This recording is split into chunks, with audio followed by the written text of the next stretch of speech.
Craig, what did you think of that performance? It was like finals-like intensity and a good side in the Dogs.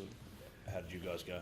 Yeah, I was real happy with our first half. I thought we played real well the first half. Played a real controlled game and sort of stuck to what we wanted to do and how we wanted to do it. So I thought our second half was, I don't know, it lacked discipline. We give away a couple of penalties, rubbing blokes on the head and, hitting them after they'd passed the ball like that. That's, you're not going to get away with that. And if you do too much of that in the finals. So, like I say, I was a bit disappointed with our second half, with our lack of discipline. And it looks like, just at the start of it looked like we were a little bit complacent. And then, we know the Bulldogs are a good side, and, they're in the top four and, they've been leading the competition for probably most of the year, but, like I say, I was really happy with our first half, but, not so happy with our second half. Did the penalty for the patting on the head, the one you're referencing, the Grant Anderson one, was that a bit too harsh? Just, it was going to be your ball and then it completely changes the momentum. They score off the back of it just for a tap on the head. Oh, well, you think it is, but it's, that's a rule now, or interpretation of a rule, or whatever they like to call it. So at the end of the day, it's it does seem a bit harsh, but at the end of the day, we know that's what's come and happened, and as you say, sort of turned the game. So we need to learn to be better than that. What about some of your defensive efforts? Like Nick Meaney was unbelievable defensively, but like save your coach saving that try as well. Yeah, I like when you have a look at, they had a couple of disallowed tries, and we, as you said, we had a couple of great try saves, and and I thought, both them guys, like X has been coming up with those plays all year, like ones that really matter, and Nick come up with a couple of really good plays today as well, defensively and with the ball. So, but having said that, I think he's a really underrated player, Nick Mooney, and probably playing against his old team this afternoon. He was ready to play, and like I say, we were probably lucky he was out there. So the result pretty much all wraps up a top two spot if you don't have cataclysmic losses in the next couple of weeks. So how do you now look at the next 2 weeks about how you might approach it with guys coming into the finals? You've had a long run of games. Yeah, as you said, we'd have to lose our 2 games and probably get beat by a fair bit to get out of that top 2 position. So, we'll have a bit of a sit down and chat about it. Hopefully we'll get a chance to rest some players. Some players, feel that they'd like a rest, and then there's others that don't. And sometimes if we're strong on, a rest to do you good, well, we'll sort of force that. So that's something we'll work out over the next 2 weeks and take it from there. Jerome Hughes, just chatting to him on the sideline, he said he's a chance for round 27. Like, would you like to see him play before finals if he was fit?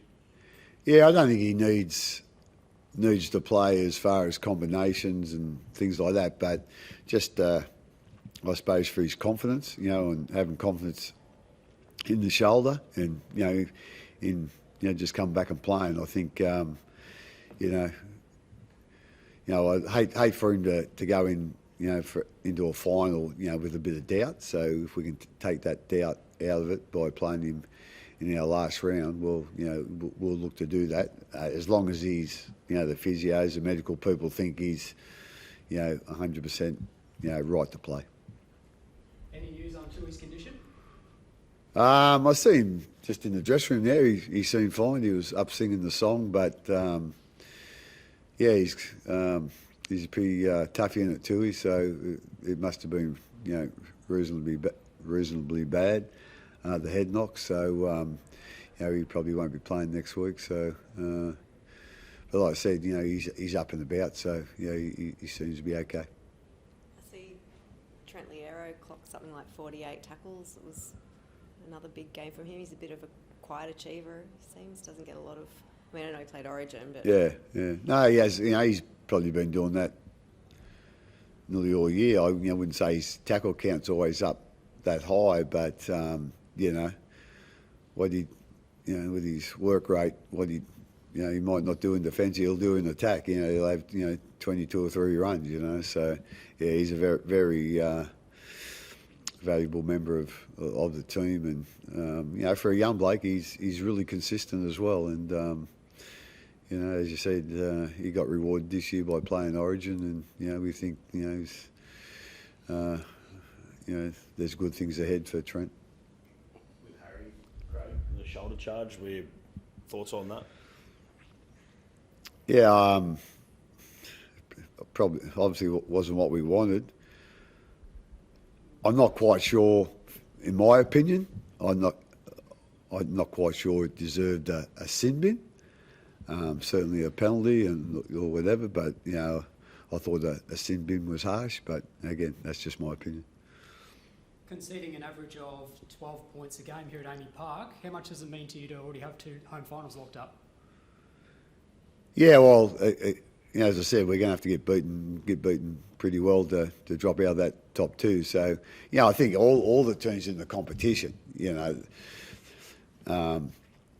would prefer playing at home than playing, away. So, and obviously, with finals, that's even, you see that as more important. So, if we can hang on to that second spot, well, we'd be really happy with that and getting that, the first week of the finals at home. Craig, what about Nelson? What do you want to see from Nelson? And obviously, I know Tui got hurt and won't be available. So, is Nelson next man up? Yeah, we had a couple of guys in doubt for the day. That's why Nelson, come into the squad, and he was 18th man. We'll just see. Hopefully, we might be able to get him some time. But having said that, he has missed a fair bit of time, and we just want him sort of playing footy. So if he doesn't make it in the next couple of weeks, well, he'll still be playing in Queensland. He's obviously a very experienced player, so he's played in plenty of games. So, but like I say, we'll just see what happens during the week and then go from there. Craig, it just seems like a lot of line ball decisions have been going against Harry the last couple of months. Is there a reason behind that? Say again. There's just been a few line ball decisions, that seem to be going against Harry, from the referees. Is there a reason why these little things are happening? I think you're asking the wrong person there. Need to ask the referees, probably. Yeah. Is there a judge a little bit more harsher? I don't know. You'll have to ask them that. Craig, how did you assess the game of Wishart tonight? Once again, you give him a role. He seems to be able to do it week after week. He's just been, once again, terrific. Yeah, I thought he was great. There was a bit of thought within the club. We probably start Pez, with his kicking game and whatever. But I was really keen, for Wish. He's never let us down in any position he's played, and I just thought, he was always going to be a target for kick out. He's a big man and he picks on the threes in, as you would, But I thought Wish done a really good job there. I thought he done a great job with the ball, Again, we probably didn't have. His strength's probably not his organising. It's the same with Munster as well. But they seem to get it right, pretty much right tonight. And so, like I say, whatever you dish up to Wish, he just seems to be able to handle it. And he's been doing that all year, and he certainly, he come up again with it tonight. Some areas of improvement going forward. They seem to trouble you with their line speed and ability to put pressure underneath you, particularly in that second half. Is that an area that you're going to really focus in on over the next couple of weeks to really, knowing that you're going to come up against them again? Oh yeah, again, we knew before we go in this game, that their line speed and their intensity in their defence, moving in defence, but also in the contact. I thought, ours, really matched them in the first half tonight, but I thought, we certainly fell away from that line speed and, just didn't, we just didn't look urgent enough to be going at them. So that'll be something that certainly we'll be looking at. But we'll look at getting better at that over the next couple of weeks and go from there. Craig, how big was it for the club to get 25,000 people tonight when you had a big AFL game across the road? Yeah, like I say, it's probably not my area, the crowd, but it's great to see, getting a big crowd like that here. Yeah, like I say, it's the one thing about the Melbourne crowd. As long as I've been here, and I've been here a while, they're always been vocal and very loyal.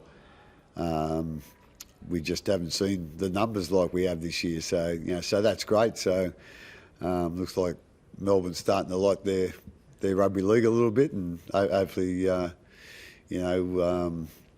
when they do come along, we can make it a good day for them.